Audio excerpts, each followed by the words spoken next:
আল্লাহ, জাগতিক চিন্তা থেকে ফারেক হলে আমার আপনার সাথে কথা বলতে ইচ্ছা করে,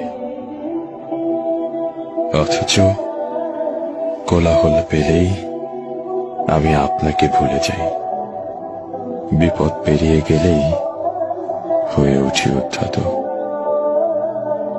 নিজের হাসরের দিকে তাকালে দেখি গুনাহের ভারে নুয়ে আছে আমার মিজান। পুসিরাত পার হব, নেই তেমন কোনো জান। আল্লাহ, গুনাহ করলেও আমি আপনাকে ভালোবাসি।